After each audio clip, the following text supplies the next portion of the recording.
اور اس وظائف کے حق کے ناظرین، السلام علیکم ورحمۃ اللہ وبرکاتہ۔ آج ماہ رجب کی 2 تاریخ پہلے جمعے کے دن خاص قبولیت کی گھڑیوں میں جو وظیفہ میں آج کے حوالے کرنے جا رہی ہوں، یہ اللہ والوں کو بتایا ہوا وظیفہ ہے۔ آپ نے بالکل اسی طریقے اور ترتیب سے پڑھنا ہے جو طریقہ اس ویڈیو میں بتایا جائے گا۔ جو بندہ آج یہ وظیفہ پڑھ کر رب کریم سے جو بھی مانگے گا، اللہ غیب سے عطا فرمائے گا۔ اللہ والے ماہ رجب کے مہینے کا کیسے استقبال کرتے تھے، ماہ رجب کے پہلے جمعے کو اپنی حاجات کو کیسے پورا کرواتے تھے، اپنا پسند کا نصیب اور تقدیر کیسے لکھواتے تھے۔ یاد رکھیے گا، رجب کا مہینہ اسلامی سال کا 7واں مہینہ ہے۔ نیا چاند نکلتے ہی ہر انسان کے نصیب اور تقدیر میں واضح فرق پڑتا ہے۔ اسلامی سال کے 7ویں مہینے کا نام رجب المرجب ہے۔ اس کی وجہ تسمیہ یہ ہے کہ رجب ترجیب سے ماخذ ہے۔ ترجیب کے معنی تعظیم سے ہے۔ یہ حرمت والا مہینہ ہے۔ اس مہینے میں جدل و قتال نہیں ہوتے تھے، اس لیے اسے الصام رجب کہتے ہیں۔ اس میں ہتھیاروں کی آوازیں نہیں سنی جاتی۔ اس مہینے کو اعصاب بھی کہا جاتا ہے کیونکہ اس مہینے میں اللہ تعالیٰ اپنے بندوں پر رحمت و بخشش کے خصوصی انعامات فرماتے ہیں۔ اس میں عبادات اور دعائیں قبول ہو جاتی ہیں۔ دور جہالت میں مظلوم ظالم کے لیے رجب میں بددعائیں کرتے تھے۔ ماہ رجب کی فضیلت، رجب ان 4 مہینوں میں سے ایک ہے جن کا قرآن کریم نے ذکر فرمایا ہے۔ بے شک مہینوں کی گنتی اللہ کے نزدیک 12 مہینے ہیں۔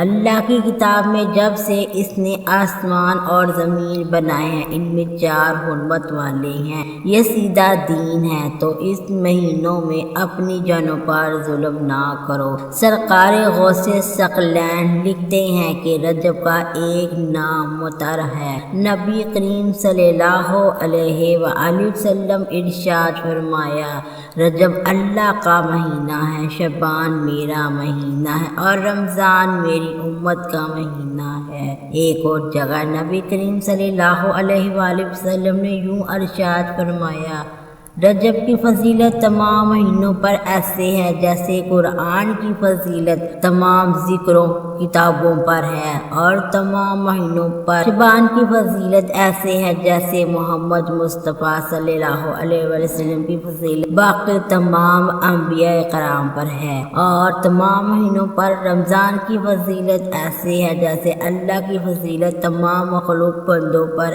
ہے۔ رجب کی خصوصیت، فضیلت اور واقعہ معراج۔ حدیث شریف کے مطابق رجب المرجب اللہ کا مہینہ، یہی وجہ کہ اللہ تعالیٰ نے اپنے محبوب سیدنا مرسلین صلی اللہ علیہ وسلم کو اپنے حسن حیت اور ربوبیت کی جلوہ گاہوں میں 27 رجب کی شب کو بلوا کر معراج شریف سے شرف فرمایا۔ 27ویں شب میں آقا دو جہاں علیہ السلام حضرت ام ہانی رضی اللہ تعالی عنہا کے مکان میں تشریف فرما تھے، جہاں حضرت جبرائیل علیہ السلام آئے۔ 70,000 یا 80,000 میکائیل کی رفاقت میں رسول صلی اللہ علیہ وسلم کی خدمت میں حاضر ہوئے۔ اس موقع پر حضرت جبرائیل علیہ السلام اور حضرت میکائیل علیہ السلام کے ذمے اللہ تعالیٰ نے یہ کام سونپے کہ میرے محبوب کو براق پر سوار کرانے کے لیے اے جبرائیل تمہارے ذمے رکاب تھامنا ہے اور میکائیل تمہارے ذمے لگام تھامنا ہے۔ حضرت جبرائیل علیہ السلام کا براق کی رکاب تھامنے کا عمل فرشتوں کے سجدے کرنے سے بھی افضل ہے۔ 27ویں رجب شب آقا دو جہاں صلی اللہ علیہ وسلم لامکان کی اس منزل تک پہنچے جہاں مخلوق میں کسی کی رسائی نہیں تھی، اور بلا حجاب اللہ کا دیدار عطا فرمایا۔ ماشاءاللہ، اللہ تعالیٰ کی بے شمار نشانیوں کو ملاحظہ فرمایا۔ اللہ تعالیٰ کے اسماء صفات کی جلیات کے ظہور کے مقام طبقات سے گزر کر ان سے ہی صفات سے مستفید ہو کر اللہ تعالیٰ کی ذات صفات کے مظہر ہوئے۔ جنت دوزخ کو ملاحظہ فرمایا۔ بعض ازاں قیامت اور بعض ازاں اجر و ثواب جو کچھ ہوگا آپ صلی اللہ علیہ وسلم نے دیکھا۔ یہ کمال اللہ تعالیٰ نے آپ کو ہمیشہ کے لیے عطا فرمایا۔ امت کے لیے شفاعت کا حق حاصل کیا۔ شب معراج میں انبیاء کرام مرسلین اجمعین سے نہ صرف ملاقاتیں کی بلکہ ان پر آپ کی فضیلت واضح کرنے کے لیے امامت عظمیٰ کبریٰ کا منصب آپ صلی اللہ علیہ وسلم کو عطا ہوا۔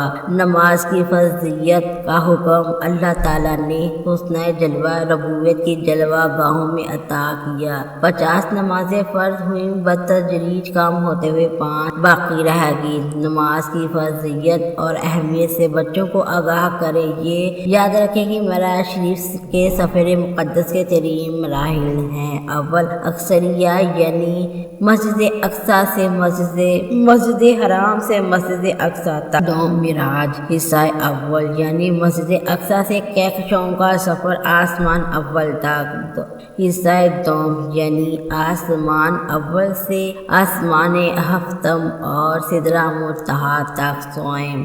عروج یعنی سدرۃ المنتہا حضرت جبرائیل علیہ السلام کا مقام آخر سے لے کر عرش کرسیہ لامکان اللہ تعالیٰ کے حسن جمالیت ربوبیت اور جلال تقدس جلوہ گاہوں تک۔ خود بھی قرآن پاک کی تلاوت کریں اور بچوں کو بھی کروائیں، کہیں کہ کریں۔ ناظرین، اب ہم بلا تاخیر آج کے وظیفے کی جانب چلتے ہیں، لیکن اس سے پہلے اگر آپ سے گزارش ہے کہ اگر آپ نے میرا چینل سبسکرائب نہیں کیا تو آپ سے درخواست ہے کہ میرے چینل کو سبسکرائب کر لیں۔ میں اس طرح کے بہت سے وظائف Urdu stories moral stories daily اس پیج پر اپلوڈ کر رہی ہوں۔ اب عمل کی طرف چلتے ہیں۔ آج 2 رجب پہلے جمعہ مبارک، آج کا پورا دن آپ کے پاس موجود ہے۔ کسی بھی وقت جب آپ کو وقت ملے یہ وظیفہ پڑھ لیں۔ آپ نے باوضو مصلی پر بیٹھ کر اس وظیفے کو مصلی پر بیٹھ کر آپ نے سب سے پہلے اللہ کے حبیب صلی اللہ علیہ وسلم کی ذات مبارک پر 3 7 11 بار درود پاک پڑھنا ہے۔ درود پاک آپ کوئی سا بھی پڑھ سکتے ہیں۔ مختصر اور آسان اور سادہ سا درود صلی اللہ علیہ وسلم پڑھ لیں یا صلی اللہ محمد پڑھ لیں۔ آپ نے نماز والا درود بھی پڑھ سکتے ہیں، یہ بہت بابرکت اور فضیلت والا ہے۔ 3 7 11 بار درود پاک پڑھ کر آپ نے اپنے مقصد کی نیت کرنی ہے۔ ہر انسان کا مقصد الگ ہے، ہر انسان کی حاجت الگ ہے۔ جس کو چاہیے جیسے چاہیے اپنے مقصد کی نیت کر لے۔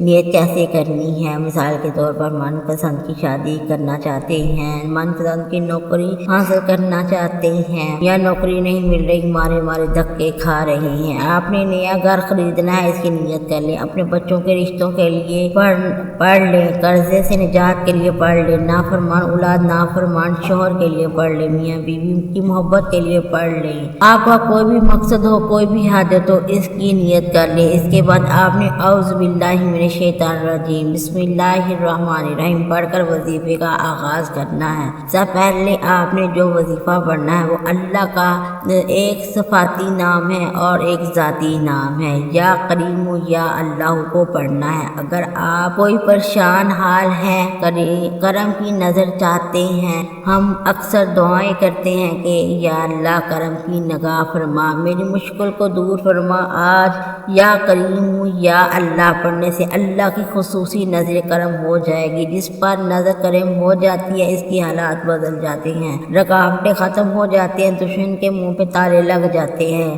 پہاڑ بھی راستے چھوڑنے پر مجبور ہو جاتے ہیں، لا علاج بیماریاں جسم سے نکل جاتی ہیں، آپ کی طرف آنے والے مصائب اللہ کے غائب سے ختم کر دیتا ہے۔ یا کریم پڑھنا کیسی ہے؟ نام ملاحظہ فرمائیے، یا کریم یا اللہ، یا کریم یا اللہ، یا کریم یا اللہ۔ آپ نے دائیں ہاتھ کی انگلیوں پر پڑھ لینا ہے یا تسبیح کے دانوں پر پڑھ لینا ہے۔ اس کو صرف 11 بار پڑھنا ہے۔ صرف 11 بار یا کریم یا اللہ پڑھ کر کرم کی نگاہ ہو جاتی ہے، پھر بندہ جس طرف قدم بڑھاتا ہے کامیابی اس کا مقدر بن جاتی ہے۔ جس چیز میں ہاتھ ڈالتا ہے سونا ہو جاتی ہے۔ کئی سالوں سے نہ مل سکا دور جب پہلے جمعے مبارک کے دن یا کریم یا اللہ پڑھتے ہی مل جائے گا۔ یا 11 بار یا کریم یا اللہ کو پڑھتے ساتھ ہی آپ نے فوری طور پر دوسرے نمبر پر جو وظیفہ پڑھنا ہے وہ وظیفہ قرآنی آیات کا ہے۔ اس قرآنی آیات کو پڑھنا بھی ثواب ہے، سننا بھی ثواب ہے۔ اگر اس آیت کریمہ کو کسی مقصد کی نیت کر کے پڑھا جائے تو اللہ ہر مقصد میں کامیابی کو یقینی بنا دیتا ہے۔ جو لوگ کہتے ہیں کہ وظیفہ پڑھ کر پتہ نہیں ہوگا یا نہیں ہوگا، آج اس قرآنی آیت کو پڑھ کر دیکھ لے تو آپ نے خود کو اندازہ ہو جائے گا یہ قرآنی آیات کتنی بابرکت ہے، یہ قرآنی آیات کتنی طاقتور ہے۔ آیات کو پڑھنے والے پر کیسے اللہ کی رحمتیں برکتیں بارش کی طرح برسنا شروع ہو جاتی ہیں۔ آپ نے حسبنا اللہ و نعم الوکیل کو پڑھنا ہے۔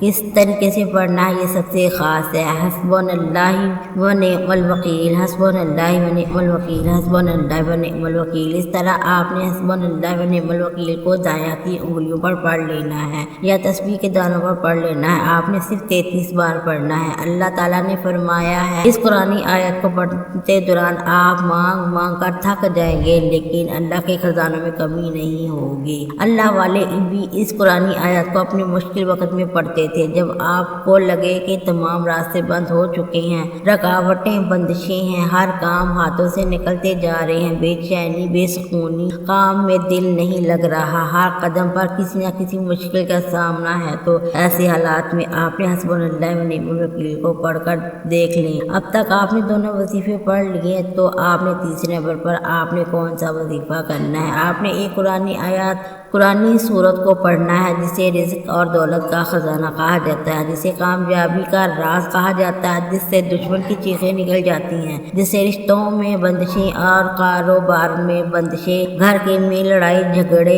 گھریلو ناچاکیاں، گھر کے تمام افراد ایک دوسرے سے لڑتے رہتے ہیں۔ تو دوستو آج سورہ کوثر کو پڑھتے ہی انشاءاللہ تمام اثرات ختم ہو جائیں گے، لیکن پڑھنے کا طریقہ انمول ہے۔ آپ نے ایسے ہی لاپرواہی میں اس سورہ مبارک کو نہیں پڑھنا، اس وظیفے کو اس طریقے سے پڑھنا ہے بہت ضروری ہے جس ترتیب سے آپ کو بتایا جا رہا ہے۔ آخر میں سورہ کوثر کو 29 بار پڑھنا ہے۔ جب آپ نے 29 بار سورہ کوثر کو پڑھ لینا ہے تو آخر میں فوری طور پر آپ نے آقا دو جہان حضرت محمد مصطفیٰ صلی اللہ علیہ وسلم کی ذات مبارک پر اتنا ہی درود پاک لازمی پڑھنا جتنا آپ نے عمل کے شروع میں پڑھا تھا، کیونکہ اول آخر درود پاک کے بغیر کوئی بھی وظیفہ مکمل نہیں ہو سکتا۔ آپ نے ان 3 اعمال کو بتایا گیا طریقہ ترتیب اور تعداد سے پڑھنا ہے۔ اگر آپ نے اپنی من مانی کریں گے، اپنی تعداد اور طریقے سے وظیفہ کو پڑھیں گے تو پھر وظیفے کا کوئی فائدہ نہیں ہوگا۔ یہ وظیفہ پڑھنے کے بعد اب آخر میں آپ نے اپنے گناہوں کی سچے دل سے توبہ کرنی ہے۔ جب تک دل کو سکون نہ ملے بار بار اپنے گناہوں کی سچی توبہ کرتے رہیں۔ جیسے دل کو سکون مل جائے، رب کریم نے سچے دل سے توبہ قبول فرما لی، پھر ضد کر کے مانگ لے، پھر آنکھوں میں آنسو لے آئیں تو ہو سکے تو سجدے کی حالت میں چلے جائیں، کیونکہ سجدے کی حالت میں انسان اپنے رب کے قریب ترین ہوتا ہے۔ پھر اللہ کریم سے پیارے حبیب کی سفارش کروائیں، دل ہی دل میں مانگتے چلے جائیں، دل ہی دل میں اللہ سے گزارش کریں کہ آپ کی دعائیں قبول فرمائیں۔ دعا ہے کہ رب میرا سنانا آپ کا سننا اپنی بارگاہ الہی میں قبول و منظور فرمائے، جو مانگا در میں فرمائے، جو نہیں مانگا وہ بھی مقدر میں عطا فرمائے، آمین۔ ناظرین، اپنے رزق میں برکت اور وسعت کے لیے اللہ تعالیٰ کے 99 ناموں میں سے کوئی بھی ایک نام کمنٹس میں ضرور لکھیے گا۔ اللہ تعالیٰ ہم سب کا حامی و ناصر ہو۔ السلام علیکم ورحمۃ اللہ وبرکاتہ۔